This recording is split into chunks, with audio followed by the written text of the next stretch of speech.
back, everyone, to another episode of The People Behind the Stories, the podcast where we highlight the voices and journeys of those making an impact in our community. We're so excited to be with you today. Yes, thank you so much for joining us, whether you're tuning in from the Valley or from somewhere else. I'm Karen. And I'm Frida. And today we have a special guest.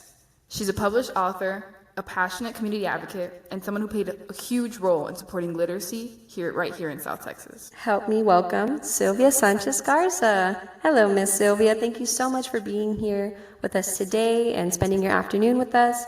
Before we get things started, I just want you to go ahead and start talking about, where you were raised, what was your community like growing up, and just a little bit about yourself, background. Thank you so much, Karen and Frida, for having me on today. I'm really excited to be here.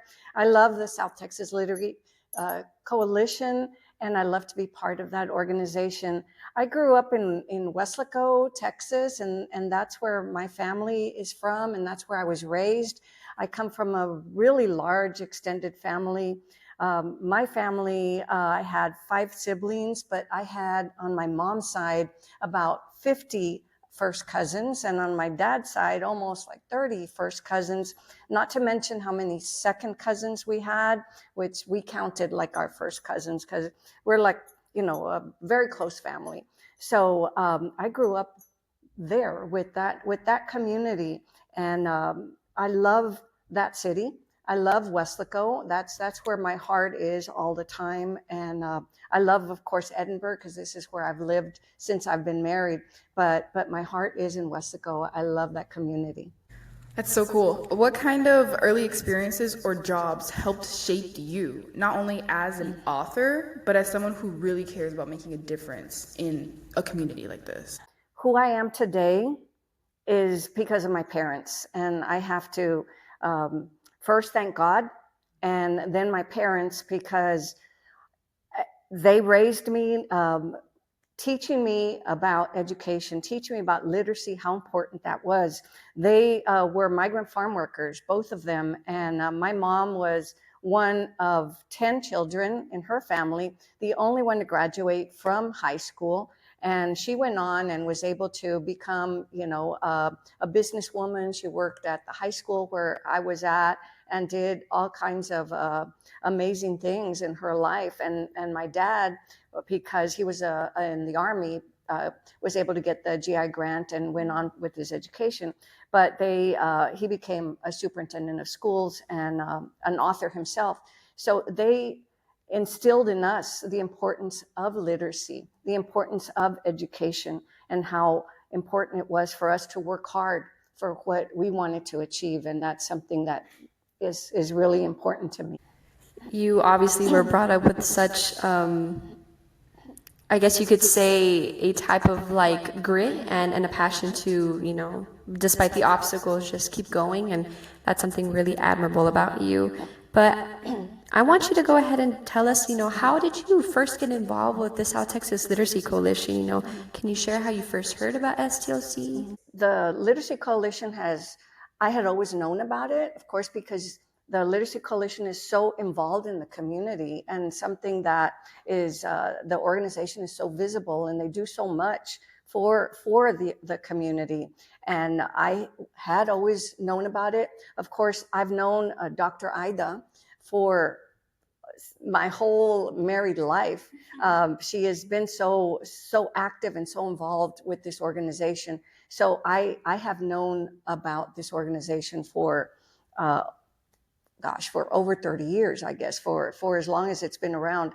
And it's something that I always wanted to get involved with, but I was always busy doing other things. But since I became an author, that's something that I really wanted to get myself committed to. So I wanted to really put myself into this organization. It's something I'm really passionate about. And you yourself are an author. You're with the South Texas Literacy Coalition. You're passionate about literacy. And you've written 3 amazing books so far. You've written Cascarones, Growing Up in the Rio Grande Valley, Awaken, a collection of poems, and your newest release, Ghost Brother. And the really cool thing about all these books is that they're not at all in like a particular like genre. They're very different in theme and in style. So what inspired you to write these books in particular? They are all really different. And my first book, Cascarones, had I started it with different little stories that I've always been writing. You know, I've always been the type of person I was encouraged to write. My dad was an author also. So I had little pieces that were started. And I put it together, and it's experiences of when I was growing up, a lot of my cultures, traditions that we experience here in the Rio Grande Valley. And so it has to do a lot of, you'll see familiarities, I guess, to that you would maybe see in your own family, because even though they may not be the same as what we had in my family, you can still kind of connect a little bit. It's something that you would be able to connect with. And my poetry, this came about, I didn't even know I could write poetry, but I guess a lot of it started with COVID, you know, and there was that time when a lot of people went through that, a lot of depression. I lost a lot of important people in my life right after that, and I lost my mom, my dad, and poetry just kind of seemed to flow through me, and that was my way of dealing with a lot of issues. So I just started writing, and my poems just started coming out. So that's how the poetry came about. And my ghost brother, you want me to go ahead and talk about Ghost Brother too? This one is completely different, and the most challenging as well, because it's fiction. It's totally fiction, and it took me the longest to write. It really started years ago, and I knew that I wanted to write something like this. And I had actually talked to my mom about it, and when she was still here. So that came about, and it's about, of course, dealing with death, grief and death, and life after death as well. This one is Ghost Brother. This one is the poetry, Awaken. And this was my first book, Cascarones.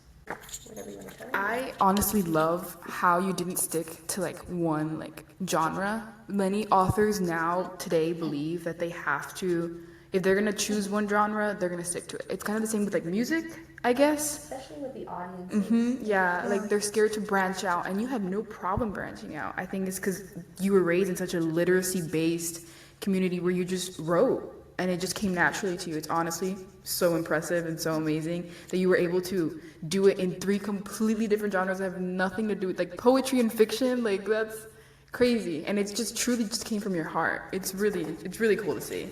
Would you consider Ghost Brother more of like a mystery, like thriller? Like, is it giving like more like Nancy Drew, or is it more like Goosebumps? Like, what would you consider it? I guess it's fiction, but it has a lot of our culture in it. There's culture. It's a Mexican-American family. It's a young adult novel, but it has a lot of the supernatural feel in there. Yes. It's 2 brothers. And at the very beginning, there is a car accident, and one of the brothers is killed.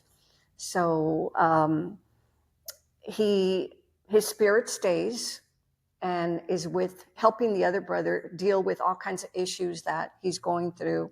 But the brother that is living does not realize that he is there helping him until he meets a girl who is rumored to be a witch.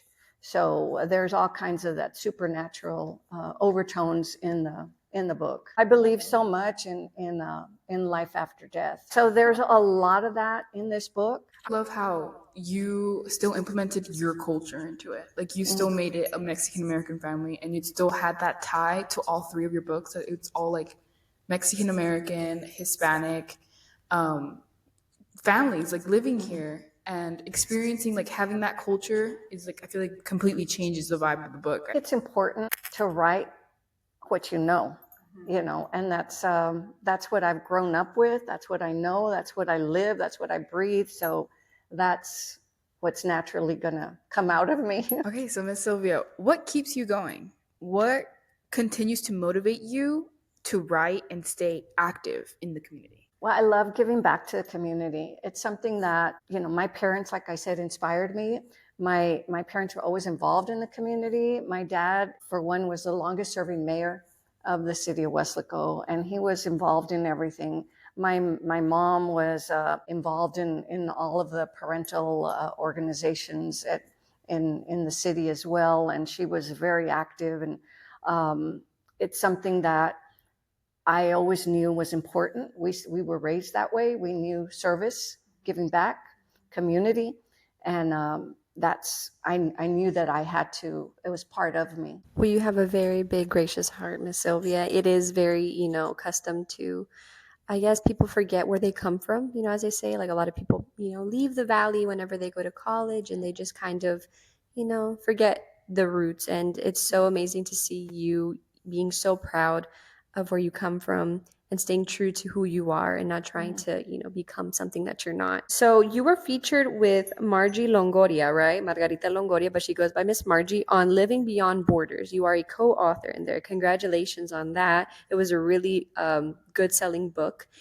And I want to know, what was that experience like? That was a great experience, and I was honored that Margie invited me to be part of that book, Living Beyond Borders. It was published by Penguin, which is one of the big five.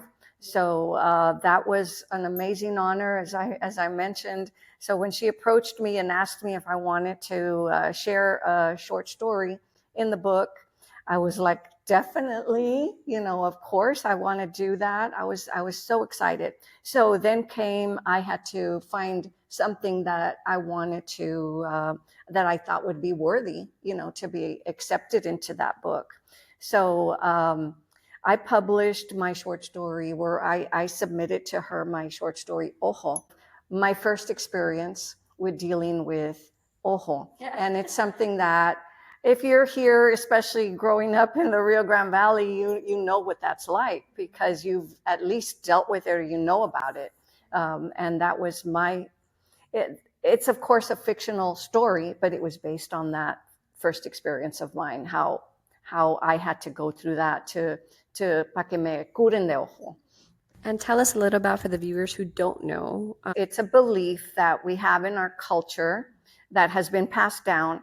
For example, if you see a beautiful little baby and you're staring at the baby, and if you do not acknowledge the baby or touch the baby's head or something, then there's a belief that the baby might get sick or le vas a dar ojo, is what they say.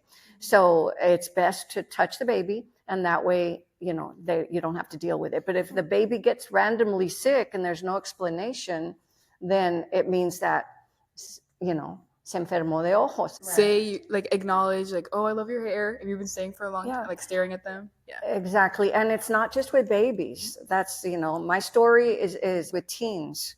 It's with teenage girls. So it's any age. My mom, because I also have a hard time with ojo. I typically, I don't know, just in random times, but my mom always, reassures me. She was like, también a lo feo se le hace ojo. So then I'm like, okay, Mom, thank you. She always, brings me down to earth. So that's very cool that you bring up that story, because a lot of people aren't aware of what ojo is, especially when then you take out an egg from the fridge.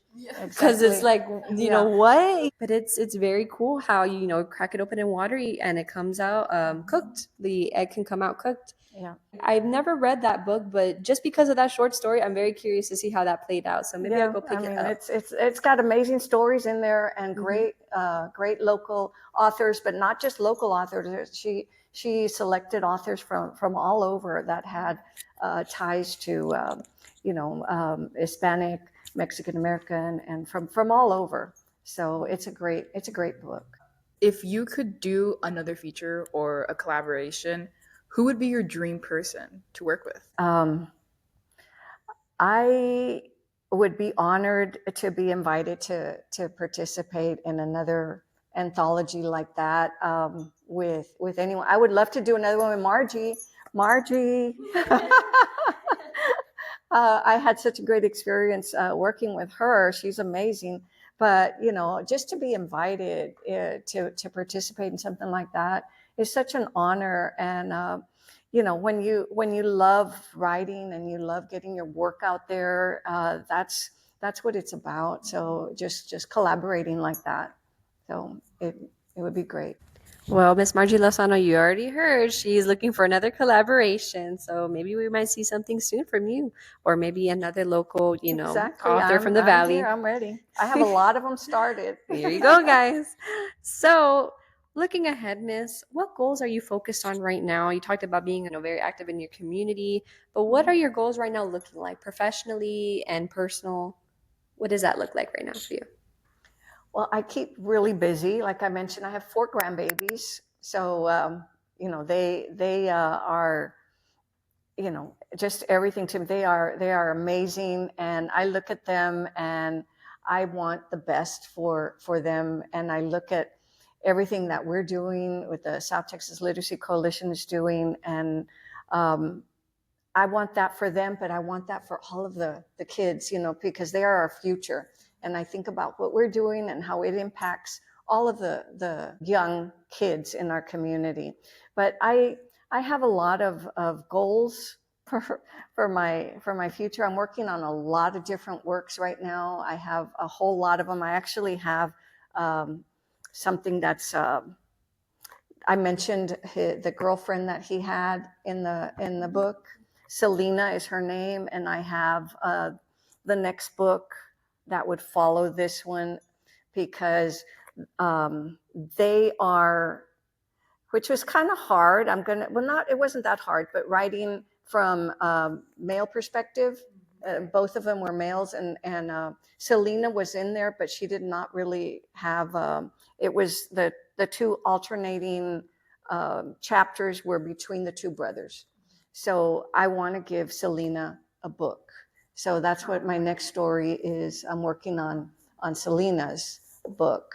So I have a lot of other projects like that in the works. So would that be like Selena's point of view of the timeline of that, of Ghost It would Brother, be- or completely different? It would be kind of continuing like where this leaves off, like what happens now to Selena, because she's so important in this book. I think that she needs like her own space to grow, and she has so much potential to grow. She's an amazing character. I would really want for you all to get to know her. She's a great character, so she deserves her own book. That's really cool. I'm really excited for a sequel. Yeah. That's really cool.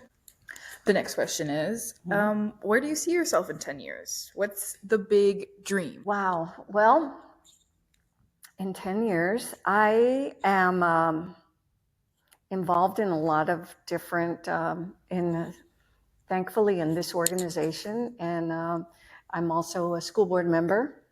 So I'm writing always. So I would like to see more of my work out there, more of my books published. And I'm hoping to have, like I said, my Selena book out there. And this one took a long time to write. So I'm hoping that maybe it won't take as long. But yeah, I'd like to continue in this community of writing, and my author community as well. It's a great community. We have great local authors here, and I would like to just build on that, because we have great creators here in the Rio Grande Valley, and I think they need to be recognized on a larger platform.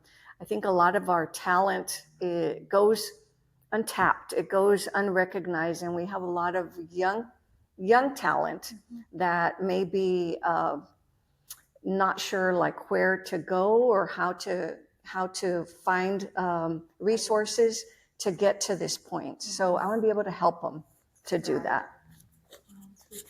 And tapping into what you just said about, you want to help them out, what advice would you give authors that are here in the Valley who are thinking about becoming authors, who maybe need that first like jump start to, get, to writing? What would you tell them? What would you tell Sylvia, younger Sylvia, if you had the chance? What advice would you give? What my dad always told me is write it down. You have to write your stories down, and we all have stories.